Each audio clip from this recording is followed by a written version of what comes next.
I started knitting the red scarf back in October. Every year I chose a different colour. Last year was olive green. The year before that was soft cream. But this year I picked red.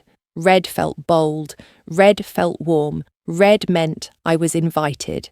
Michael is my youngest, the only one born after his father passed. I raised him through cold winters and long factory shifts, believing that someday he'd understand what it cost to love him so steadily, so quietly. On December 18th, I called like I always do, cheerfully asking whether I should bring oatmeal, cookies or gingerbread this year. He paused, then said, "Oh, we weren't really expecting you this year, Mum."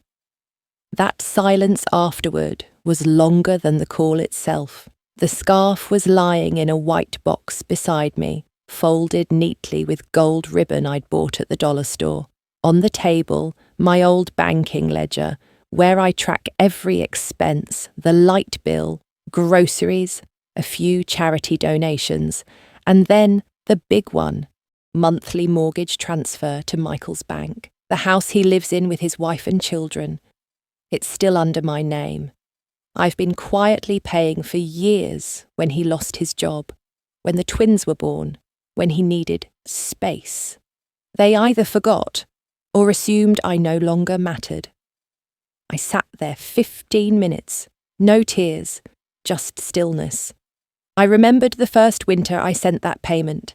Michael had been laid off, rent was overdue. I told myself, I don't need much. Just knowing they have heat, that's enough. The next morning, I called the bank. I asked them to pause the December transfer. They confirmed, "Yes, Mum, you are the sole owner on record. No warnings, no anger, just clarity." If I wasn't expected in their home, then perhaps that home no longer needed my help. The red scarf sat neatly folded beside the oatmeal cookie tin. I had packed both early, the way I always did, just like my mother once did before each cold December, prepping small kindnesses weeks in advance like they might hold back loneliness. I had even added a note for the twins, just a silly poem about snow and sugar. I wrote it in blue ink because Ellie once said, "Grandma's letters look like clouds when they're in blue." That morning, I opened the storage bin where I usually kept my overnight bag. Inside was the small gift I bought for Carrie, my daughter-in-law, lavender soap from a farm upstate, wrapped in cloth and tied with kitchen string. I sat on the edge of the bed and checked my planner, gas up the car, set timer for porch lights, bring Michael the pecan pie recipe, refill blood pressure meds, all listed, checked, planned. It wasn't just about visiting, it was about showing up right. So, when the call came, short and polite, it scraped louder than it should have. Michael's voice was breezy, almost distracted. "Hey, Mum. Yeah, things are a little tight this year. We're keeping it small, you know. Carrie's folks are flying in, and we weren't really expecting—" I didn't finish the sentence for him. He didn't say I wasn't welcome. He didn't have to. The message wrapped itself around the air like fog. I wasn't part of the plan. I told him that was okay, told him to enjoy the time with the kids, told him I'd send along the cookies anyway. Then I hung up. The room felt a few inches colder. I put the cookies back in the tin. I slipped the red scarf into the dresser drawer, behind the old Christmas cards I hadn't thrown away. Then I sat down with my ledger and reread every mortgage note, each payment made quietly, steadily, like a mother saying, "Here, let me help you breathe." For a second, I almost laughed, not because it was funny, but because I had mistaken quiet love for invisible love, and they are not the same. I closed the book, and for the first time in years, I didn't pack the car. The ledger still lay open on my lap, its spine soft from use. I traced one entry with my finger. April 17th, $1,284.97. Memo, Michael Mortgage Support. Then May, June, July. A steady trail of quiet giving. There was something about numbers. They never interrupted, never hesitated. They just told you where the heart had gone. I got up slowly and walked to the small drawer near the window, the one with envelopes I kept for bills and birthdays. Tucked between them was a green folder with a slightly bent corner, the mortgage file. I hadn't opened it in over a year. Michael insisted, long ago, "You don't need to look at that anymore, Mum. It's all automatic now." So I let it be. But now, I wanted to see it with my own eyes. Inside were monthly confirmations, digital printouts I'd asked the bank to mail me, just in case.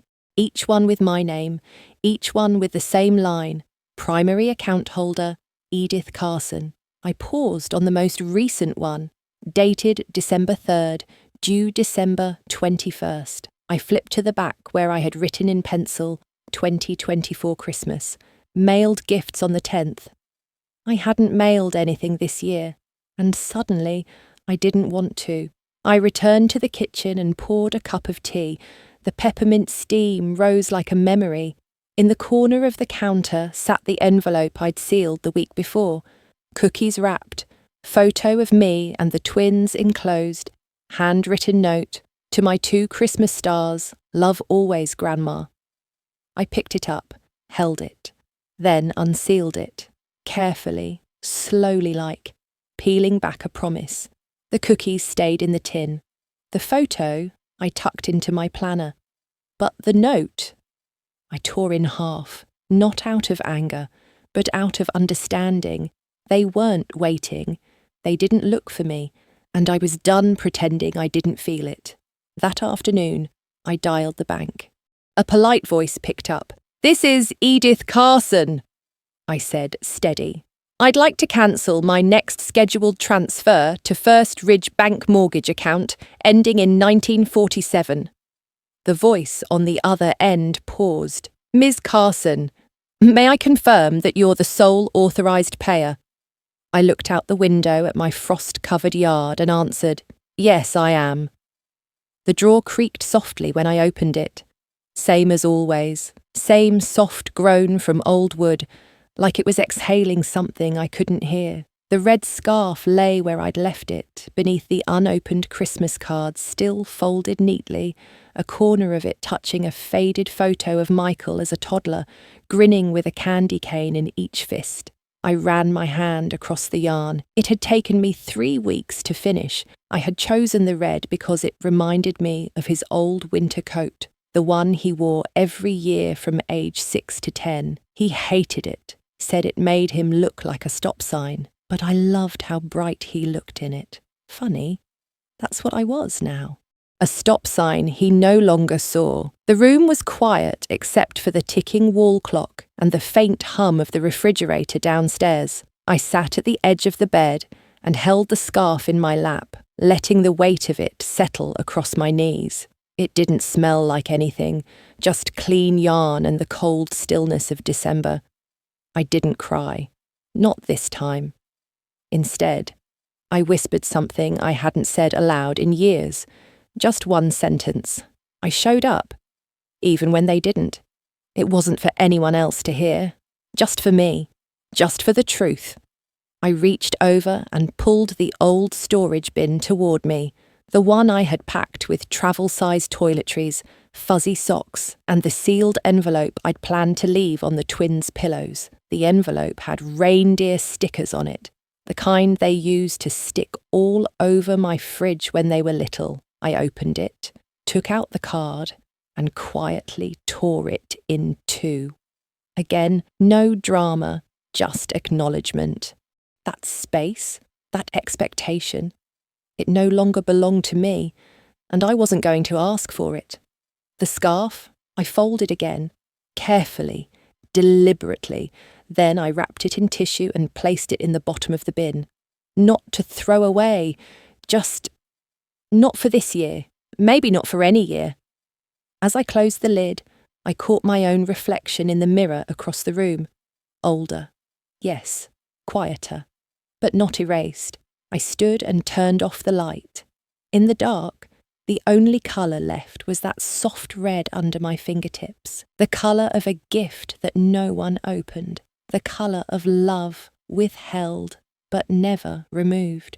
2 years ago, I arrived on Christmas Eve with a trunk full of neatly wrapped gifts, a warm pecan pie and a plastic bag filled with gingerbread men Ellie had decorated over video call. Michael had said, "Come early, Mum, the kids are excited." Carrie opened the door that year with a smile too wide to be genuine.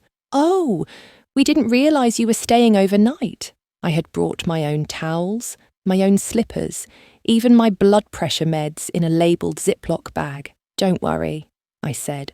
"I'll make myself small." The guest room smelled like paint. Michael later told me it had just been refreshed. I opened the door to find a mattress still wrapped in plastic, one thin sheet, a folded towel on the end, no pillow. I stood there, suitcase in hand, staring at the space that used to be mine, the room where I used to rock Michael to sleep when he had night terrors. That room had once been my sewing room before they moved in. Now, it had no pillow. I asked quietly, "Do you have an extra one?"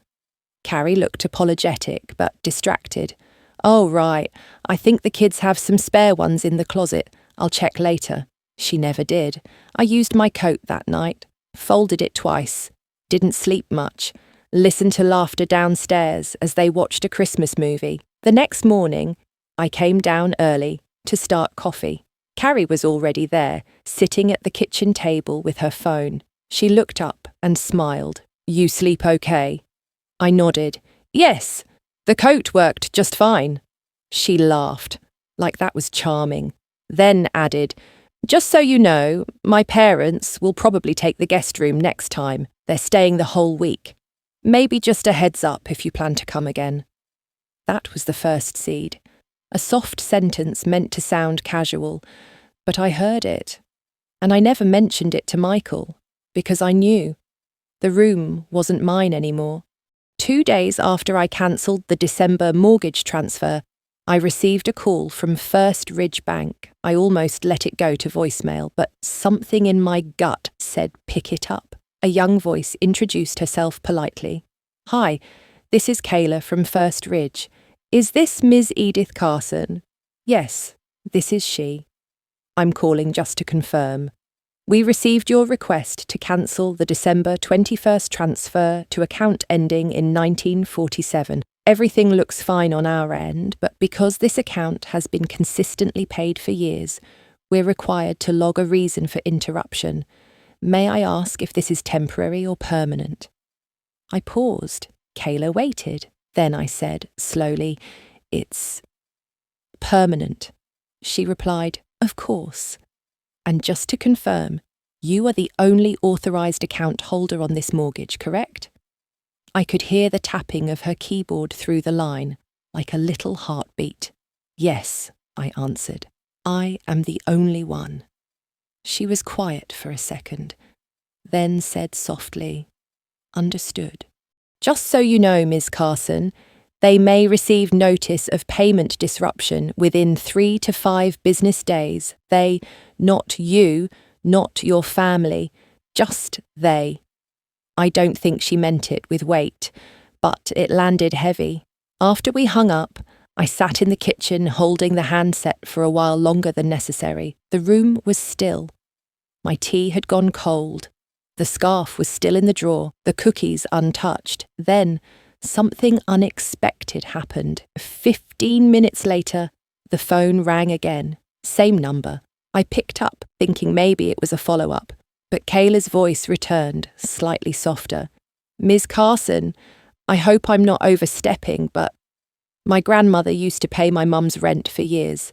She stopped too, quietly. It took us a while to understand why, but I just wanted to say I think I understand now." My throat tightened. I managed to say, "Thank you." And then we hung up again, this time slower. There are some things that don't need full conversations.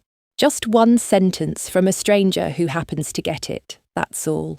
I looked down at the planner on the counter, crossed out drop-off gifts, December 23rd, then flipped to January. I didn't write anything new, but I placed a yellow post-it inside. You matter, even when they forget. The house creaked gently as the furnace kicked in, December wind pressing against the siding like an impatient visitor. I stood by the window with my hands wrapped around a warm mug, not peppermint this time, just plain Earl Grey.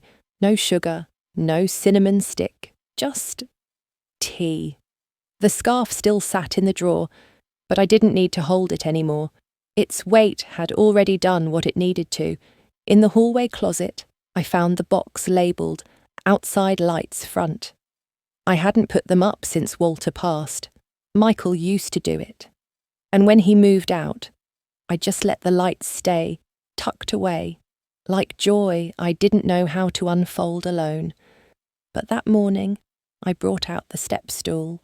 It took me 40 minutes to string them along the porch railing. A few bulbs flickered, but most held strong. When I plugged them in, the whole front glowed soft, yellow, gentle. Not grand, but it looked like someone lived there, someone present. Next came the wreath. I hadn't planned on decorating, but something about Kayla's voice still echoed. You matter, even when they forget. The wreath was old needle pine, faded red bow, a tiny bell that barely jingled. But it was mine. I hung it anyway. Then I sat in my favourite chair beside the window, turned on the lamp, picked up my book, let the silence settle around me, not as punishment, but as proof. I was still here. I thought about the note I wrote on the yellow sticky. You matter, even when they forget. I pressed it gently onto the first page of my planner. Maybe someday I'd need to see it again. Or maybe Ellie would find it when she was older. Maybe she'd wonder why it was there. Maybe she'd ask. And maybe that would be enough. The phone didn't ring. Michael didn't call. But I didn't check the clock this time because I wasn't waiting. Instead, I walked outside, stood at the edge of the porch and looked up at the lights. They weren't perfect, but they were mine. And that night, they lit up a house where love wasn't borrowed, or erased, or quietly redirected. It was mine, still burning, still here. It was well past 9 p.m. when I heard soft, crunching footsteps on the icy sidewalk. I had just poured myself a second cup of tea, still Earl Grey, this time with a splash of milk. The planner rested on my lap, still open to December. I hadn't added anything. Just sat there, listening to the quiet hum of the world continuing outside of me. That's when I saw her Linda from across the street, wrapped in her long beige coat, hands stuffed into oversized mittens. We'd exchanged hellos over the years, sometimes waved at trash pickup, never much more than that. But this time, she paused at the foot of my driveway. Edith, she called softly. I stepped onto the porch, careful not to let the screen door bang behind me. Yes. Her smile was hesitant, almost embarrassed. I just wanted to say, your lights look beautiful. I blinked. Oh, thank you. I wasn't sure they even still worked. She laughed, a short puff in the cold. Honestly, I don't think anyone else on the block put theirs up this year, and then tonight I saw yours and I thought, maybe I should plug mine in too. I felt something warm pushed gently against my chest. Not pride, not nostalgia, just connection. We stood there for a few seconds in the yellow wash of porch light. Then she added carefully, I always assumed you had people coming over. Your family, I mean, but when I saw you out there today with the ladder, well, she paused, then continued gently. It reminded me of my mum. She used to do it all herself too, even when nobody came. I didn't respond right away. Then I said simply, it's different when you stop hoping they'll come. Her eyes softened. I know. She reached into her coat pocket and pulled out a candy cane wrapped in clear crinkle. Here. Just a little sweet for tomorrow. I smiled, took it, and nodded. "Merry Christmas, Linda. Merry Christmas, Edith." She turned and crossed the street. Her porch light flicked on not 10 minutes later, and for the first time in years, I wasn't the only house glowing on our block. Christmas morning arrived with a brittle sky and silent snow. No car tracks, no kids screaming down the block, just the whisper of flurries tapping against the kitchen window like a child unsure if they're allowed inside. I lit a cinnamon candle around 7:30, put on my softest robe and made a small breakfast: 2 eggs, toast with apricot jam, and one of the gingerbread men Ellie never came to pick up. I didn't play music. The house already had a sound, a kind of hush I didn't want to interrupt. Around 8:15, I opened the door to check the steps for ice, and there it was, a basket, carefully wrapped in cellophane, frosted slightly from the air. It wasn't large, but it was intentional. Inside, I saw a small tin of peppermint cocoa, 2 candy canes, and a folded white envelope with my name in blue ink. On top was a child's hand-drawn star 5 uneven points, filled in with gold crayon. I looked across the street. Linda's blinds were drawn, but the upstairs light was on. I brought the basket inside and sat at the kitchen table, unwrapping each piece slowly, like it might vanish if I moved too fast. The cocoa tin smelled like childhood, like the kind Michael used to ask for after sledding. The candy canes were crooked, imperfect, probably chosen by little fingers. Inside the envelope was a folded card. On the front, it simply read, "No one should be the only light on the block." And inside, a note. "Edith, Ellie said she hoped you'd have a star for your window too. We didn't have one fancy enough, but she wanted to give you hers. Thank you for reminding me what showing up really looks like. Linda." I didn't cry. Not because I wasn't moved, but because something steadier had settled in me. The star Ellie's crayon one I taped to the inside of the kitchen window. It bent slightly in the corners but caught the morning light just enough to glint. I touched the cocoa tin and smiled. This wasn't forgiveness, not for my son, not yet, but it was a thread. From a neighbour, from a child, from someone who didn't owe me anything, but gave something anyway. At 9:42 a.m, my phone buzzed once, just a single vibration, no follow-up. I had it face down on the counter while I rinsed dishes, the cocoa tin lid still warm from touch. I dried my hands, turned it over. One message, from Michael. Or at least, it came from his number. Guess she finally got the message. No drama this year, thank God. My fingers froze on the screen. No punctuation at the end. Just that.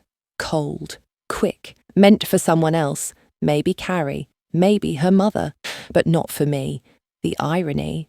It arrived seconds after I hung Ellie's star in the window. The gingerbread man I'd plated beside my toast still had a frosting smile. I didn't respond. Not with words.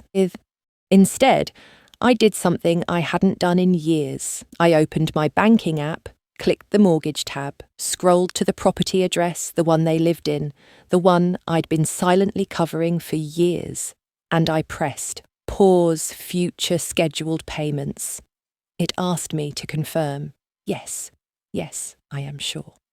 Then I scrolled to ownership and permissions. Under authorised communication contacts, I removed Michael's email. It wasn't rage. It wasn't even grief. It was the click of a latch turning, a small shift of air in a long, stale room. I turned back to the counter and picked up the gingerbread man. Took one bite. Still soft, still sweet. Even if no one else came for it. I thought about calling him, thought about confronting. But I didn't. Because what mattered had already shifted. That message, sent by mistake, was the most honest thing he'd said to me in years. I looked down at my planner. On a blank page, I wrote, "He didn't expect me." I finally believed him. Then I folded that page in half, tucked it into the back pocket of the planner, right beside my 2021 tax receipts. Proof that not all losses need yelling. Some are honoured with silence and action. It took 5 days, 5 days of snow, cold skies, and complete silence. No calls, no texts, just quiet. Until Friday morning at 10:17 a.m, a new notification buzzed on my phone. Notice, your automatic payment to Ridgewood Mortgage was declined due to insufficient external transfer. I sipped my tea slowly, letting the bitterness settle. This time, it wasn't peppermint. It was chamomile. Something softer for what I knew was coming. At 10:21, Michael called. I didn't answer. At 10:24, another buzz. Mum, did something happen? The bank's saying payment didn't go through. It's probably a glitch, but can you check? I watched the screen fade to black. 4 minutes later, Carrie's number. Hey, Edith, I'm just checking in. Michael's pretty stressed. Did the auto-pay bounce? Do you need help figuring it out? That word, help, like I'd suddenly lost my way, like they hadn't leaned on my help for nearly 6 years. I didn't reply, not yet. Instead, I turned to the planner again. That soft, yellow sticky note still clung to the page. You matter, even when they forget. I thought about how many holidays I'd quietly floated checks their way, how I'd transferred lump sums so their power never shut off, how I'd been present when it was invisible, valuable but not valued. At 11:03, a final message came. Mum, we're really concerned. Please don't just ignore this. We need to talk. And that right there was the first time we had entered the conversation. Not you. Not I, we. I placed the phone face down. No confrontation, no explosion.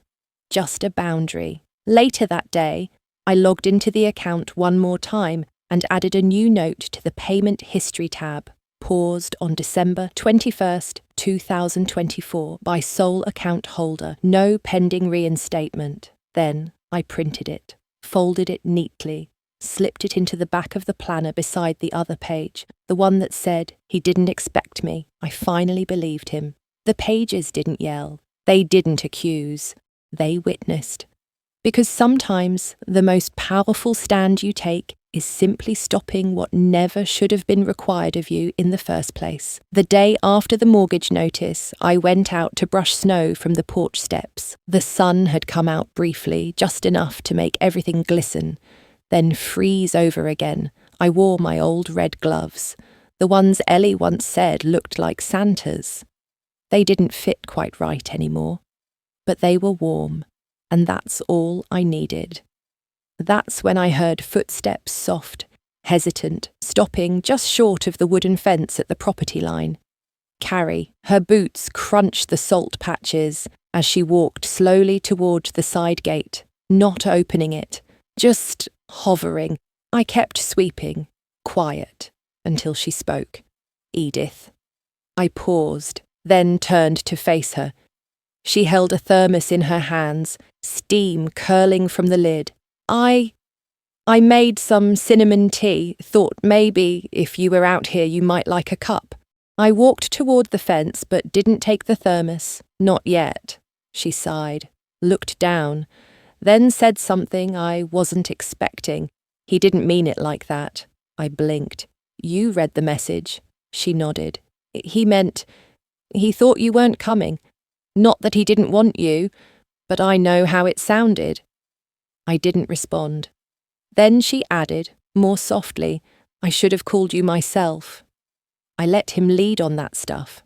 Holidays, invitations, but I should have reached out. Her voice shook just slightly. I never had a mother who decorated, who made gingerbread. I didn't know how to include that without feeling like I was in someone else's house. That caught me off guard. She shifted the thermos in her hands. I think I've been trying so hard to create something that felt like mine. I didn't see how much of you already lived here. There it was, the buried sentence, the quiet truth. I reached over the fence, not for the tea, but to steady her wrist. Her eyes filled, and I felt her pulse quicken. "I'm not angry, Carrie," I said, "but I am—" Finished pretending my silence was being heard. She nodded, and I added, softly, "Tell him I'm okay. Tell him I hope. He finds whatever kind of Christmas he thinks is simpler without me." She blinked back something. Maybe guilt, maybe memory. Then, carefully, she placed the thermos on the fence rail and stepped back. "I'll tell him," she said. And with that, she turned and walked back toward their house. Not fast, not slow. Measured, just like the silence that had grown between us all these years. After Carrie walked back across the yard, I stood still for a long while, red gloves on the fence rail, the thermos cooling quietly between us. The sky had shifted again, that soft, heavy grey that always came before snow.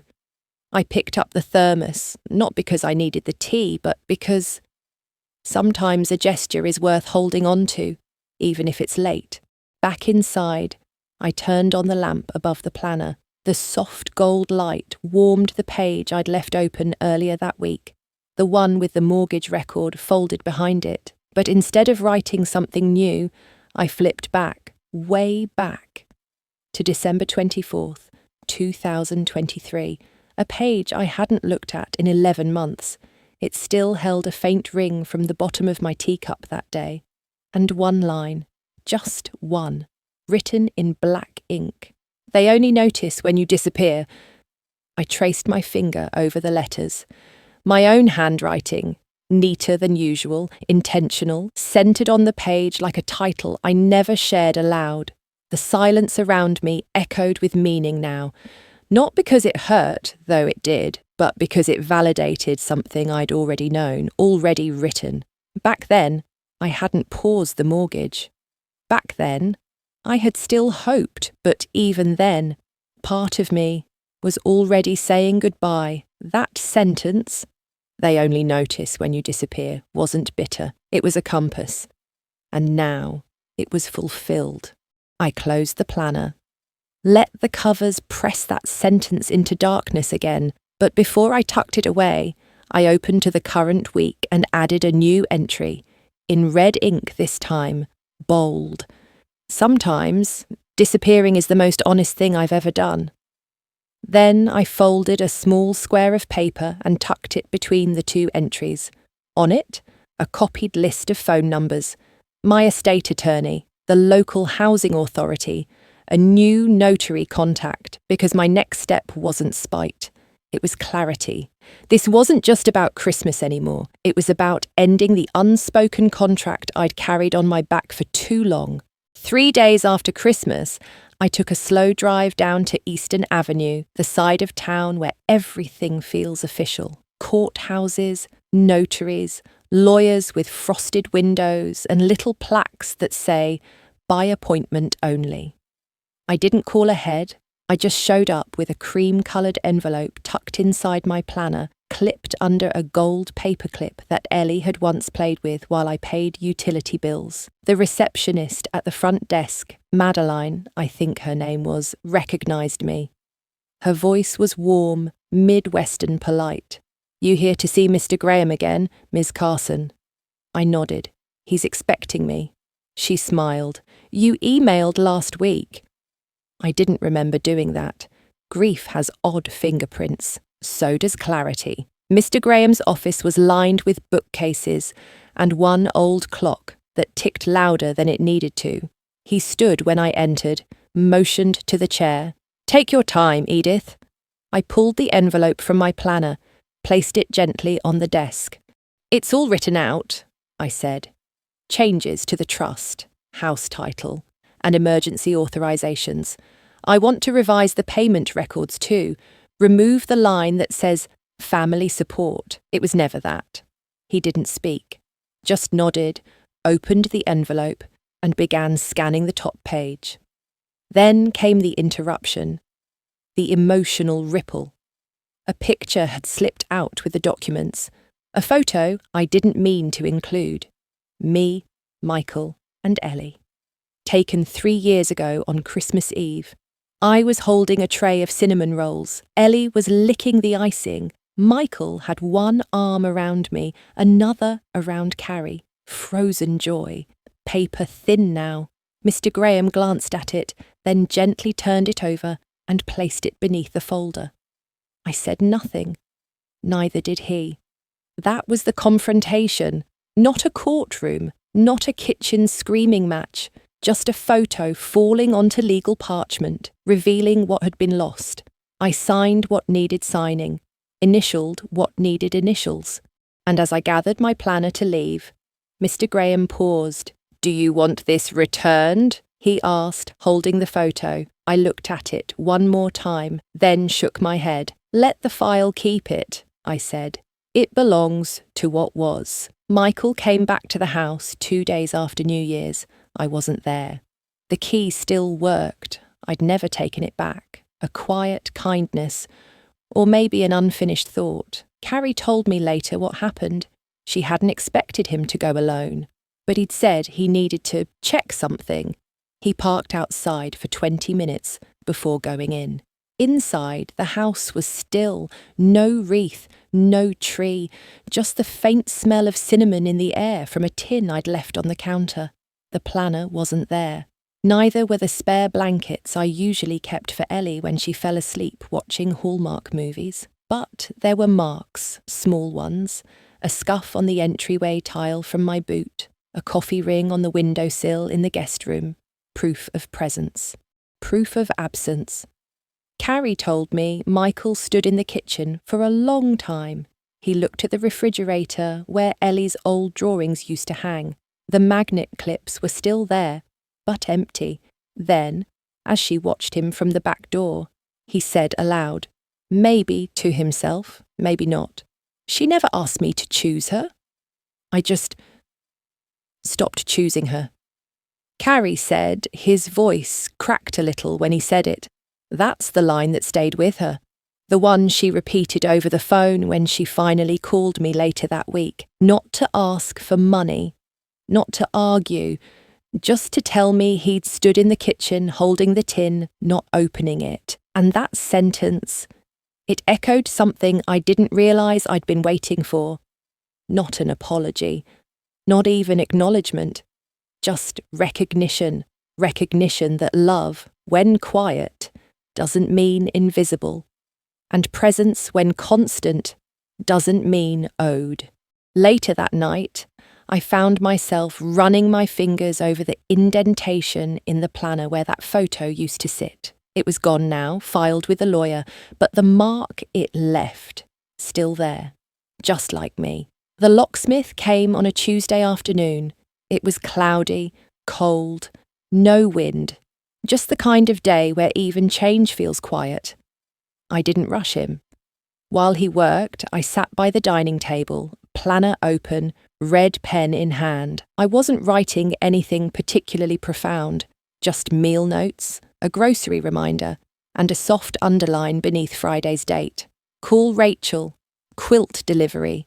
Life moves forward in tiny lists. When the locksmith handed me the new silver keys, he said, "These have bump-proof cylinders, more secure than the old ones." I nodded. Security.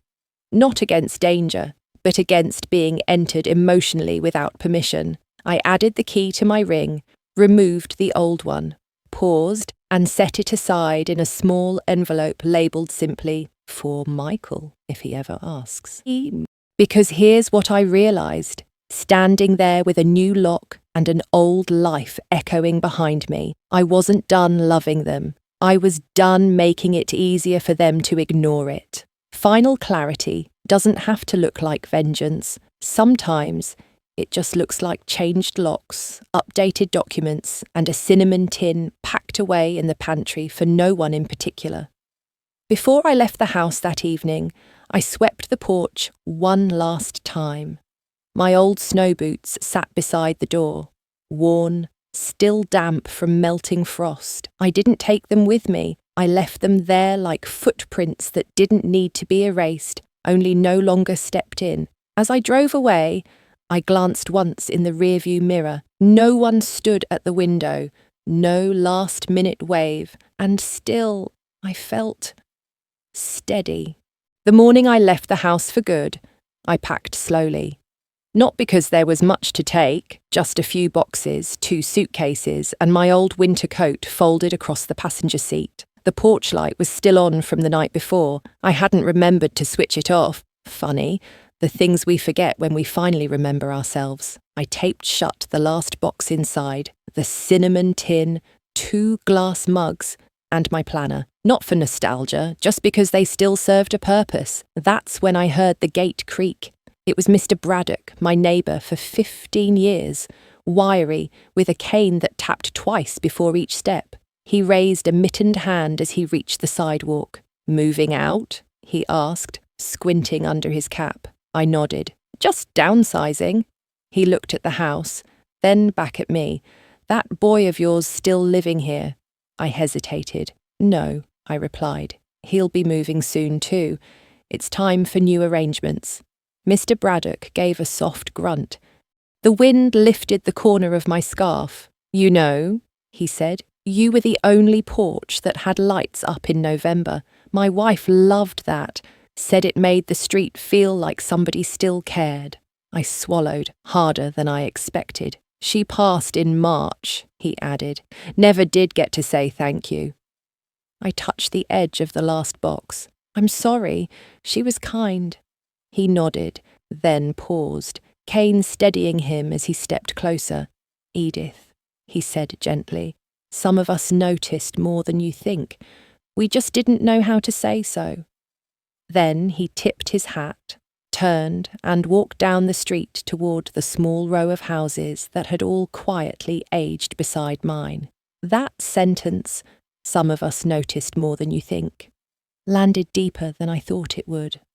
Not because I needed validation, but because I'd spent so long assuming I was invisible in plain sight. Turns out, even silent kindness leaves residue.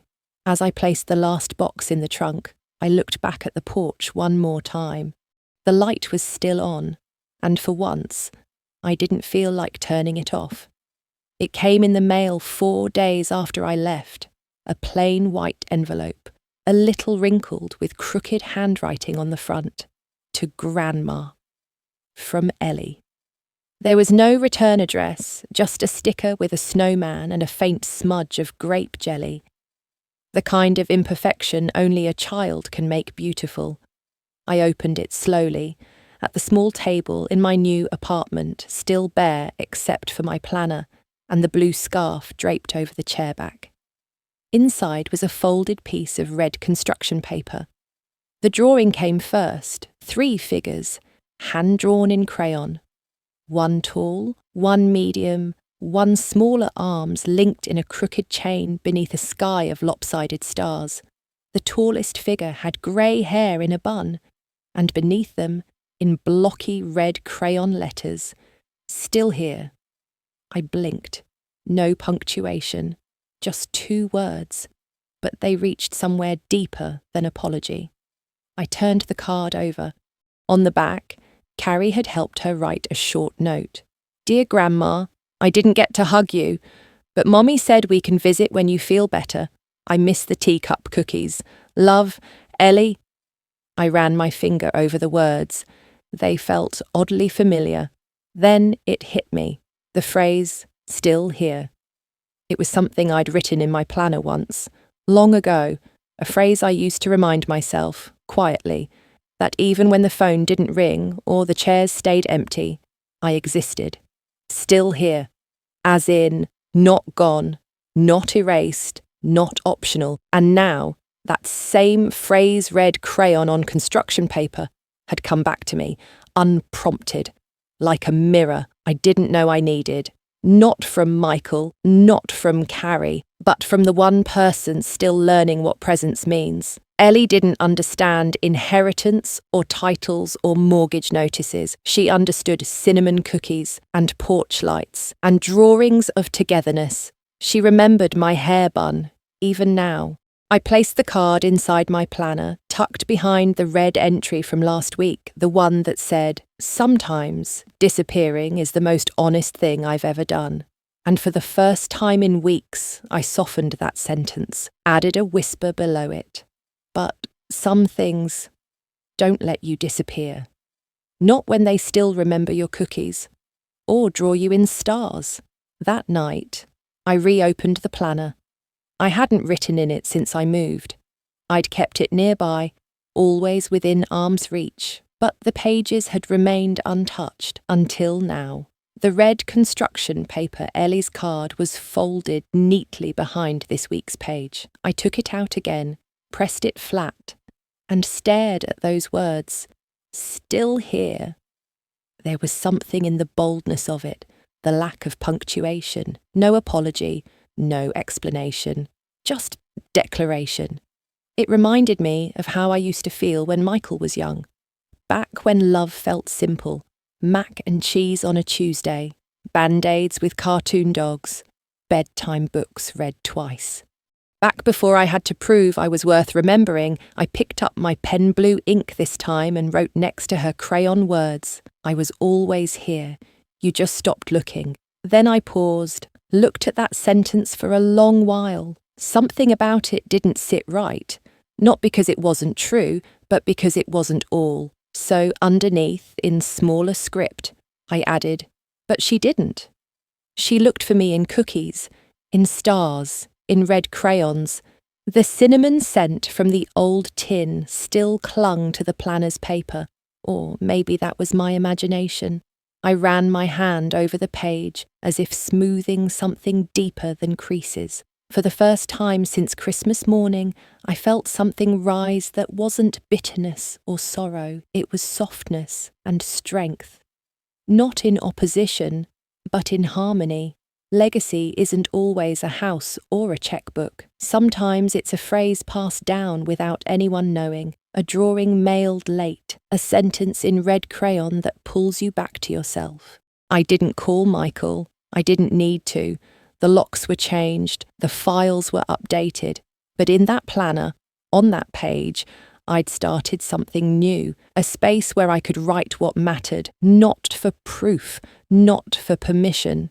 But so, one day, if Ellie ever finds it, folded and yellowed with time, she'll know this. Her drawing didn't just say, "Still here." It reminded me why I stayed. I placed the planner back into the drawer, not hidden, just resting. Beside it, the cinnamon tin sat like a memory that never burned, only warmed. Inside were a few cookies, still soft, not for anyone in particular. Maybe I'd send them to Ellie next week. Maybe not. Some gestures don't need to be witnessed. They just need to be felt.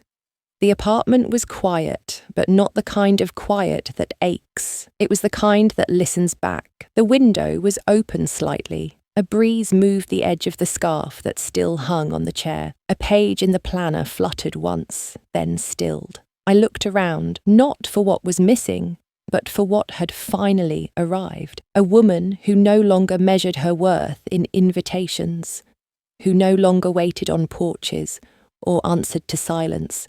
I am still here, just not where they left me. Michael's name isn't gone from my heart, but it's no longer stamped on my boundaries. And if one day he finds that envelope with the old key inside, well, he'll know I didn't lock him out. I just locked myself back in. Because what I'm saving now isn't a house. It isn't a family portrait with empty chairs. It's something quieter, stronger. A woman's space, a planner with her own name at the top, and a cinnamon tin filled with warmth she no longer has to earn. What about you? Have you ever held the door open too long, hoping they'd remember you were standing there? You're not alone. And you never were. Leave a comment if this story touched something in you, or if you've ever been told you weren't expected when your love was always present. Subscribe for more real stories about quiet power, long memory, and the women who finally stop apologising.